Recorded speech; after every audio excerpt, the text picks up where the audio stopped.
Vamos a hablar, porque era uno de los temas que planteábamos al inicio, con el ingeniero hidráulico y civil Claudio Velasco, que es especialista en planificación.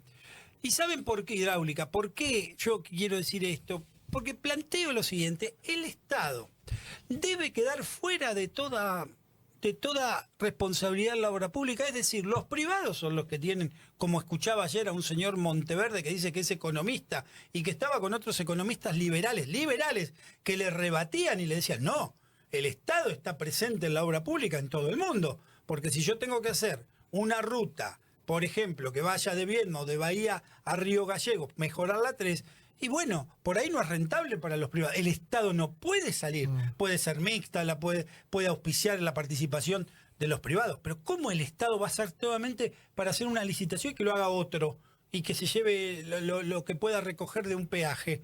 ¿Cómo le va, ingeniero? ¿Cómo anda? ¿Qué tal? Buenas noches. Te saludo, Alfredo, a vos, a todos, ahí el equipo y, bueno, a la audiencia, obviamente. Porque vio que acá en la Argentina, de un lugar o del otro, siempre hablan del mundo, ¿no? Porque en el mundo es así, en el mundo es allá. Yo digo, estoy tan errado que el Estado no puede salir de ninguna manera por lo que representa la obra pública. Después la plata puede venir de un organismo multilateral, del Tesoro, de donde sea, pero no puede salirse de esa responsabilidad. No, para nada. Y lo que dice realmente se cae como un castillo de naipe, todo el cuento que viene metiéndonos Milei. Por ejemplo, si uno toma los países que podrían ser modelo del liberalismo como que él plantea, mira, justo, perdón que te tutee, ¿no? No, por favor. Vos sabés que hace ya unos 4 meses atrás, y a veces con la vorágine de las cosas que pasan, uno no tiene tiempo a veces de retomar temas, pero yo hace unos 4 meses o menos hice un análisis de cuánto eran los porcentajes que invertían en obra pública a orden mundial respecto a orden, o sea, tomar un país respecto a su presupuesto anual. Es muy bueno, sí, y tomé un balance de distintos países, los primeros 50 países, fui variando. Entonces dije, no, pero pará, cualquiera de estos libertarios, con estos muros construidos contra una irrealidad que nos quieren imponer, digo, cualquiera me puede decir, no, pero este país no es porque no tiene nuestros principios. Tomé la escala de los 10 primeros, en realidad los 12 primeros países que se pueden considerar liberales, y de lo cual debería ser tomar el ejemplo. Y, ¿saben qué? A la cabeza, un país como Singapur tiene un 15%. No, los tigres. Porcentaje del presupuesto nacional, claro, invirtiendo en infraestructura. Pero Suiza, 12%, y así podría seguir.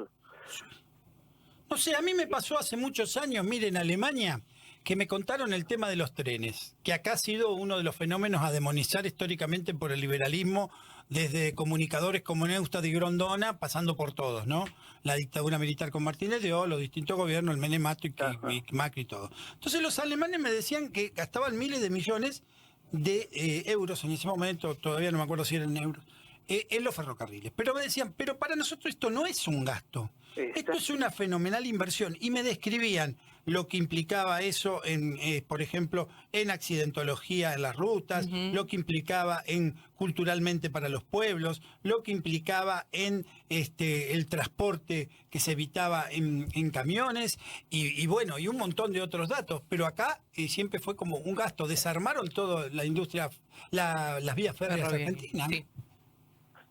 Sí, totalmente. Nosotros, por ejemplo, en el caso, ya que tomaste el ejemplo de ferrocarriles, a ver, si nosotros realmente queremos ser, y con la visión, siguiéndole el mismo juego de la visión que tiene liberal del presidente, Sí. Si nosotros queremos decir, para tener un crecimiento del país, que tenemos que tener producción. Esa producción, ¿por qué vamos a trasladar? Para que sea competitiva, que estamos hablando de la competitividad. Lo más lógico es por los ferrocarriles. Claro. Nosotros tenemos en este momento un déficit en inversión ferroviaria, ya que tomaste el ejemplo, de 11.300 millones de dólares. No es increíble.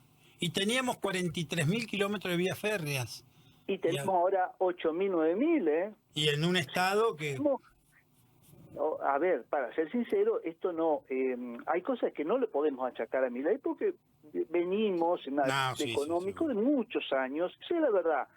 Pero lo peor es que vos podés estar mal como país, pero podés tener la intención de mejorarlo. No, acá Exacto. lo que quiere es destruir el Estado, y lo está haciendo. Es como con las áreas científicas o culturales, que dice, bueno, no, porque se gastaba, porque había corrupción. Bueno, mejoremos lo que hay que mejorar, saquemos si hay un corrupto o un inútil, pero no desarmemos todo. ¿Cómo va a desarmar el área científica, cultural, la industria del cine? Todo.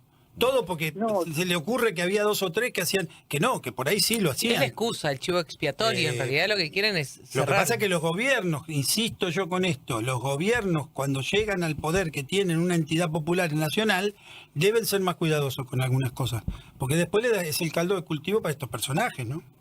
Sí, mirá, yo quisiera, mientras te escuchaba, para que nos quede un ejemplo claro de poner en la misma balanza de lo que son los modelos así, podríamos decirlo que equiparables a las ideologías, como lo considera Milei. En por ejemplo, Singapur un 15%, Suiza un 12%, una Irlanda un 10%. Uy, Hola. qué lástima. Me parece que Puesto nacional del año que lo invierte en obra pública. ¿Sabe cuánto invirtió en el 2024? ¿Cuánto? 0,3. No, es una vergüenza. Pero además un país que necesita probablemente mucho más que estas claro. otras naciones. Sí, no tengas ¿No es dudas. cierto? Sí, no tengas dudas. Ingeniero, yo le hago una pregunta que yo no sé si Sí. usted tiene el dato, pero De- se la pregunto, si no la próxima. Hoy estoy invitador. La próxima Hoy lo tenemos que estás traer acá. invitado, sí. Por ejemplo, pues yo tenía un dato de hace muchos años, de unos libros de cuánto costaba 100 kilómetros de autopista en Europa. ¿Cuánto sale 100 kilómetros, construir 100 kilómetros de autopista en la Argentina, más o menos? Y mira, todo depende porque, a ver, respecto a qué dólar te diría yo, porque tenemos un dólar planchado y entonces la realidad es que el precio no te sale el dólar que vale lo mismo en otro país.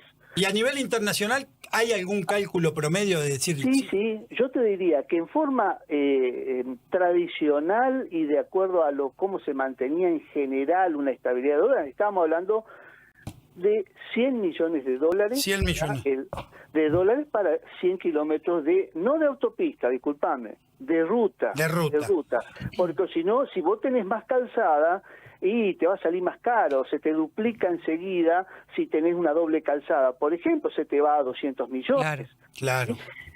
Acá el tema es que tenemos un dólar planchado donde la realidad, y eso lo podemos hacer en forma común analizando el mercado inmobiliario, los precios en dólares del metro cuadrado han subido. ¿Por qué? Porque tienen un dólar pisado.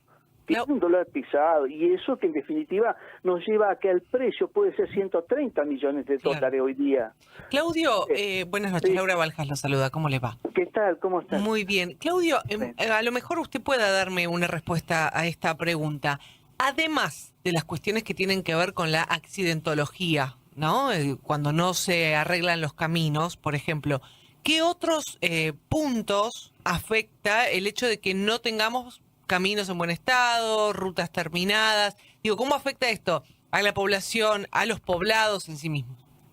Y bueno, primero que estamos contradiciendo a un principio básico de nuestra Constitución, que es la libre circulación de un lado al otro. A ver, sabemos que si está un camino en mal estado, además de no saber si puede llegar con vida de un extremo al otro por un estado, una ruta que no se mantiene, sabemos que puede... algo básico que es un confort, si nosotros queremos apostar a la producción y al crecimiento del país y a la riqueza que tenemos turística en nuestro país, ¿qué es lo que se le puede brindar a un turista? Lo primero, aparte de los servicios, del paisaje, todo, es poder vincularse bien. Y para eso necesitamos rutas que sean confortables. Acá, por ejemplo, fíjense, yo les voy a dar ejemplos concretos. Saben que hay un presupuesto del 2026 que fue presentado, que obviamente no fue analizado porque tenemos al pelado que tenía que teóricamente analizar, sacado de la comisión como corresponde, digo, al narco diputado. Claro, experto. Entonces, perdón que sea así de grosero, pero a veces uno se tiene que poner en algunas cosas para que no ser tan mansos como oveja ante esta gente que tenemos que nos gobierna. Al menos lo digo yo, y que me disculpe el resto de la audiencia, los que no comparten, pero podemos tener... Es su posición, usted no hay ningún problema. Bueno, acá a ver, me perdí el hilo para dónde iba cuando estaba... De los presupuestos, de la cuestión presupuestaria. Bueno, del presupuesto. Yo me tomé la verdad que la molestia cuando salió el presupuesto ahora de analizar. Usted sabe que tenemos en 5 rubros, en 5 áreas dividido el presupuesto, todo muy camuflado de lo que es la obra pública. En total puede representar 2.400 millones de dólares. Esa cifra, que puede ser una cifra a veces muy grande para aquel que no maneja y no tiene la idea de lo que es, desde un punto de vista del país no representa mucho, y a su vez lo paradójico es que el 70-80% de esto prácticamente son inversiones de créditos internacionales, de obras que las paró en el 2000 ya, cuando apenas asumió. Y a su vez, ese porcentaje, ¿saben qué? Vamos a tener que pagar por estas obras paradas. ¿Cuánto? 670 millones de dólares. No, es de loco. Es una locura respecto a la relación, estamos hablando de un 30%. Y por eso ya hablan de que manejan bien la economía. ¿Sí? ¿Perdón? Y hablan de que manejan bien la economía y los aspectos financieros. Ingeniero, yo le voy a proponer algo, porque a mí me quedó hablar de los ríos, de las obras, de otro tipo de inversión pública, como puede ser también la energía, los caminos, de tantas otras cosas. Vamos a establecer otra comunicación con usted, aquí nuestra producción se va a comunicar, para que sigamos hablando de lo que no hablamos hoy, que son cantidad de otras obras públicas. ¿Le parece? Para mí, un gusto, la verdad que quedo a disposición y me resultó muy grato que me hayan llamado y muy grata la entrevista, por otro lado. Un abrazo grande, ingeniero Velasco.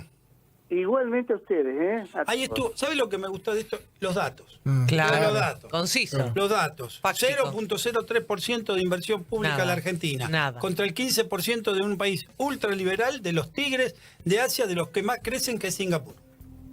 Noticias Argentinas. Por Splendid AM990.